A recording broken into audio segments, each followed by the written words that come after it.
We spend pretty much every day of our lives looking at numbers. We use them to tell the time, the date. We use them to keep count of our presidents and our monarchs. We use them to check if we can afford a day out rather than worry about the bills today. And I mean, I'm a bingo presenter. Of course numbers are special to me. I'm surrounded by the damn things. And before anyone asks, no, I don't say two fat ladies when I call the number 88. Not in this day and age. When I call 88, I make a reference to Back to the Future, of course. Which gets me on to today's subject. What about those numbers that you associate with a specific thing or person? David Beckham only had number 7 because of his position in the Manchester United team, but he had such a successful spell with them that 7 became his iconic number. When the Eurovision Song Contest comes around in May, the number 12 is on everybody's lips, as every country wants those very special 12 points, 12 points.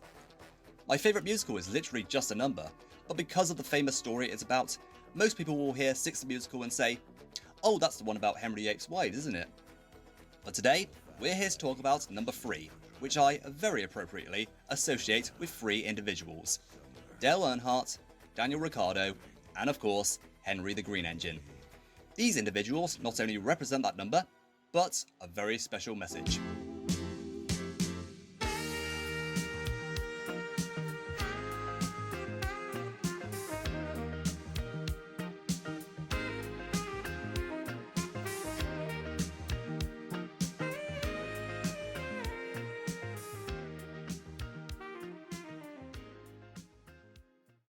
Let's begin with NASCAR's man in black, Earnhardt. 7 Cup Series championships and 76 career wins in that series, a lot of which came in exciting fashion. Anyone who was old enough to see Earnhardt race will remember his skill for overtaking. Whether it was a squeaky clean, fair overtake, or an opportunistic dive, he would plan the move and get it done. No one could say Earnhardt's lost this race until he'd crossed that line in a position other than first. He wore his Intimidator badge with pride. Now, I was 15 months and 2 days old when Dale tragically lost his life in the Daytona 500. But hypothetically, if I had been born earlier and grew up watching him, I might have made the same judgment a lot of people did. That Earnhardt is the villain of NASCAR, who does not care for his fellow drivers, which was never the case. Just like how Thomas is a flawed protagonist, Dale was a flawed antagonist. His compassionate moments were as common as his intimidating moments. And now, as an adult, fascinated by NASCAR's history, I've grown to respect both sides of the man. Outside of the car, he cared for the welfare of his racing brothers. Inside, he represented a certain phrase better than any other NASCAR driver: never give up. Now for someone who never needed a filter during his racing career, Daniel Ricciardo. In 2014, his big break came when he took the seat of the retiring Mark Webber, another Formula 1 driver I supported deeply. That same year, drivers were allowed to pick whatever number they wanted to race with. Daniel, of course, choosing number 3, as Earnhardt was one of his biggest inspirations. Prior to 2014, Ricciardo had been in a midfield team where his ability behind the wheel was not always caught on camera. The most notable thing people said about him was that grin he had outside the car. His personality is arguably what he's best remembered for. What you saw is what you got with Daniel Ricciardo. But now he's in a team that the cameras will be following, and what they caught was some one-of-a-kind overtakes. While most of his racing rivals at the time would probably be more sensible and wait until the next DRS straight to make an overtake, Daniel would look for a gap and take it when you least expect it. That first season in the Red Bull was when I realised this was my guy. He probably said it best on the podium in the 2018 Chinese Grand Prix: "I never seem to win boring races," and I fully agree with that statement. 8 career wins is not a massive number, but each of them had something worth talking about after. Even his Monaco Grand Prix win was an anxious one, as his car could have failed at any moment, but he nursed it and got retribution from when he lost the same race 2 years earlier. Possibly the only time that smile of his was nowhere to be seen.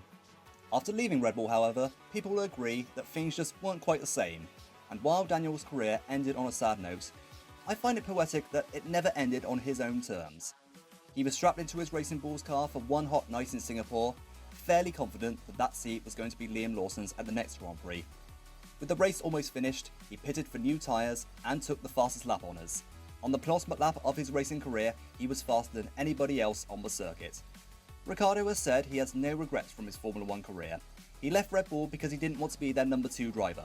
No racer wants to be in that position. By going to Renault and later McLaren, there was still that chance for him to do what he did best. From when he first used the number 3 in 2014 to that final Singapore race 10 years later, Danny Ric did exciting things in Formula 1, while putting his likeable personality on show at every opportunity.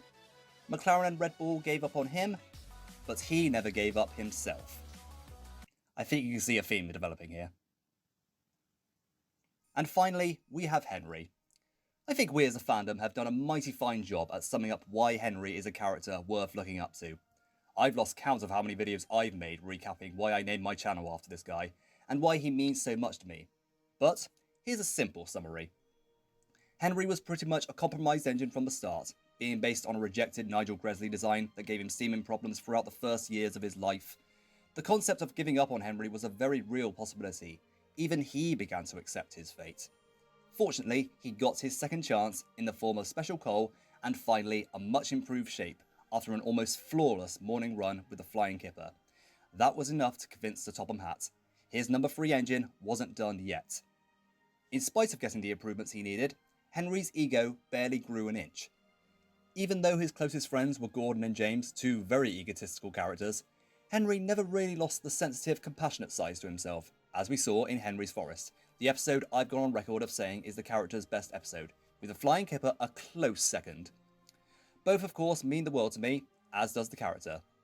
Like Dale Earnhardt and Daniel Ricciardo, Henry represents the importance of perseverance, never giving up, and of course, being yourself. I've dealt with autism, ADHD, anxiety, lots of odd things beginning with A basically. Although that baggage will always be a part of me, Henry shows that whatever you are born with, great things can still be achieved. Quitting on goals, passions, friends, has felt like an option many times in my life. But then I think of these 3. Why don't you give up? Because he never did. That meme is why we are speaking today. I think of the number 3, and I think of 3 brave individuals. I think of them, and I remember to never give up, while also cracking a smile and displaying the best version of myself. So what the hell? Let's get that number permanently inked onto my body. That's a sensible thing to do. Now before I say any more, quick disclaimer, I'm not making this video to encourage everybody in the Thomas fandom to start getting tattoos of their favourite characters. I don't think anyone in the fandom has been that mad before. Especially under 18s, don't break the law guys trying to get one of these. At the end of the day, it's still a needle going into your body, several needles in fact, for an hour or 2 hours, more sometimes. Of course it's painful, it feels endless at times. But for me, I have 4 already across my arms, and the reason I love them is it's just all worth it because of how they look in the end. So yeah, keep in mind, if you're watching this and you know you have a bit of a low pain threshold, I don't recommend getting one. But after doing this on and off for 11 years, I felt like now that I'm adjusted to getting these done, I felt, yes, let's do something related to YouTube. So here we are. I'm about to take the Dermalize, that's it. Dermalize coming off, into the shower, rinse it under some water, give it a scrub with some washing up liquid, pat it dry with a kitchen towel. I'm not going to film that bit because I might be screaming like a girl as I take the Dermalize off. So see you on the other side.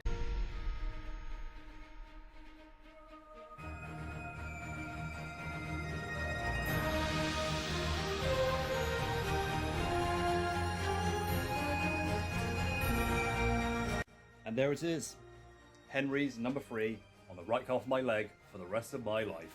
Oh, I bet there's loads of people in the comments already shouting at me, that's not the tattoo you had in the thumbnail. It's clickbait, people, we all do it. Not gonna lie though, there was a short while where I thought to myself I could have a more Henry specific tattoo, because I was always going to go for the calf on my leg. After the 4 ones on my arms, I thought the calf seemed pretty low on the pain chart, and I was right. So I thought about maybe an illustration of Henry from the books, or a portrait of the model Henry. But as I thought more about it, I thought the number 3, a tattoo can have more than one meaning, you know? And so had the number 3 to represent those 3 people mentioned, Henry and also Earnhardt and Ricciardo, who represented never giving up like so well. So that's the meaning behind it. But I was always going to do the yellow with the red outline, the iconic one, as seen on Henry's tender, as seen on all the numbers of all the engines. So yeah, this is nice full circle moments for this channel, I'd say. After all the Henry love, all the content, we've got finally something, we've got that marked on my body forever. So thank you for tuning in to this big random video. As I say, be like Henry, be like Dale, be like Daniel, never give up, be yourself, you got this. And I shall see you soon, cheerio.